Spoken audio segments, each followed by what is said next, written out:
ಈ ಥರನೂ ಒಂದು ಪದ್ಧತಿ ಇದೆ ಅಂತ ಇವತ್ತೇ ನನಗೆ ಗೊತ್ತಾಗಿದ್ದು. ಹಾಯ್ ಎಲ್ರಿಗೂ ನಮಸ್ಕಾರ, welcome to my mini vlog. ನಾನು ನಿನ್ನೆ ವಿಡಿಯೋದಲ್ಲಿ ಹೇಳ್ದಂಗೆ ಇವತ್ತು ನನ್ನ ಮಗಳಿಗೆ ಮುಡಿ ಕೊಡೋದಕ್ಕೆ ಅಂತಂದ್ಬಿಟ್ಟು ಹೋಗ್ತಿದ್ದೀವಿ. ಇನ್ನು ನಮ್ಮ ಬಾವ ಅವ್ರ ಫ್ರೆಂಡ್ದೇ ಗಾಡಿ ಇಸ್ಕೊಂಬಂದಿದ್ರು.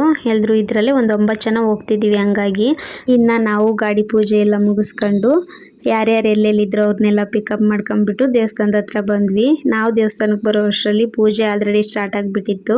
ಇಲ್ಲೇನು ಗೊತ್ತಾ, ಟೈಮಿಂಗ್ಸ್ ಇರುತ್ತೆ. 11 ಗಂಟೆಗೆಲ್ಲ ಪೂಜೆ ಸ್ಟಾರ್ಟ್ ಮಾಡಿಬಿಟ್ಟಿರ್ತಾರೆ. ಇನ್ನು ಅವರು ಒಂದ್ಸಲ ಪೂಜೆ ಮುಗಿಸ್ಬಿಟ್ಟು ದೇವಸ್ಥಾನ ಕ್ಲೋಸ್ ಮಾಡಿದರೆ ಮತ್ತೆ ಓಪನ್ ಮಾಡೋದು ನೆಕ್ಸ್ಟ್ ಡೇನೇ. ಹಾಗಾಗಿ ಅವ್ರ ಟೈಮಿಂಗ್ಸ್ ಹೇಳ್ಬಿಟ್ಟಿರ್ತಾರೆ ಮೊದಲೇ. ಆ ಟೈಮ್ಗೆ ಹೋಗ್ಬಿಟ್ಟು ಪೂಜೆ ಮಾಡಿಸ್ಕೊಬೇಕು. ನಾವು ಹೋಗಿ ಇನ್ನೊಂದ್ಸಲ ಪೂಜೆ ಮುಗಿಸ್ಕೊಂಡು ಹೊರಗಡೆ ಬರೋ ಅಷ್ಟರಲ್ಲಿ ಮಳೆ ಸ್ಟಾರ್ಟ್ ಆಗೋಗ್ಬಿಡ್ತು. ಎಷ್ಟು ಜೋರು ಮಳೆ ಬರ್ತಿತ್ತು ಗೊತ್ತಾ. ಚೆನ್ನಾಗಿತ್ತು ಆ ವೆದರ್. ಒಂಥರ ದೇವಸ್ಥಾನದಲ್ಲಿ ಮಳೆ, ಅಲ್ಲಿ ಜಾಗ ಇದ್ದಿದ್ದರಿಂದ ಅಲ್ಲೇ ಕೂತ್ಕೊಂಡ್ಬಿಟ್ಟು ಇನ್ನು ಮುಡಿ ಕೊಡೋದಕ್ಕೆ ಅಂತಂದ್ಬಿಟ್ಟು ಮೂಲ ಸ್ಥಾನಕ್ಕೆ ಹೋಗ್ಬೇಕು ಅಂತ ಹೇಳಿದ್ರು. ನಾವು ಬೇರೆ ತಿಂಡಿ ತಿಂದಿರಲಿಲ್ಲ. 12 ಗಂಟೆ ಹತ್ತತ್ರ ಆಗೋಗಿತ್ತು ಆಲ್ರೆಡಿ. ಮಕ್ಕಳೆಲ್ಲ ಇದ್ದಿದ್ದರಿಂದ ತುಂಬ ಹಸಿವು ಕೂಡ ಆಗಿತ್ತು. ಅದಕ್ಕೆ ಮಳೆ ಸ್ವಲ್ಪ ಕಮ್ಮಿ ಆಗ್ತಿದ್ದಂಗೆ ಮೂಲ ಸ್ಥಾನದ ಹತ್ರ ಹೋಗ್ಬಿಟ್ಟು ಅಲ್ಲೇ ಟಿಫನ್ ಮಾಡ್ಕೊಂಡು ತುಂಬ ಹೊತ್ತು ಕಾದ್ವಿ. ಇನ್ನು ಇಲ್ಲಿ ಪದ್ಧತಿ ಯಾವ ಥರ ಇದೆ ಏನಿದೆ, ನಾವೇನು ಇಲ್ಲಿ ಕಟಿಂಗ್ ಶಾಪಲ್ಲಿ ನಮ್ಮ ಮಗಳು ಮುಡಿ ಕೊಡ್ತಿದ್ದೀವಿ ಅಂತಂದ್ಬಿಟ್ಟು ಎಲ್ಲದನ್ನು ಲಾಂಗ್ ವಿಡಿಯೋದಲ್ಲಿ ಅಪ್ಲೋಡ್ ಮಾಡ್ತೀನಿ. ನಾನು ಯಾವಾಗ ಅಪ್ಲೋಡ್ ಮಾಡ್ತೀನಿ ಅಂತಲೂ ಹೇಳ್ತೀನಿ. ಸದ್ಯಕ್ಕೆ ನನ್ನ ಹತ್ರ ಎಡಿಟ್ ಮಾಡೋದಕ್ಕೆ ಟೈಮ್ ಇಲ್ಲ.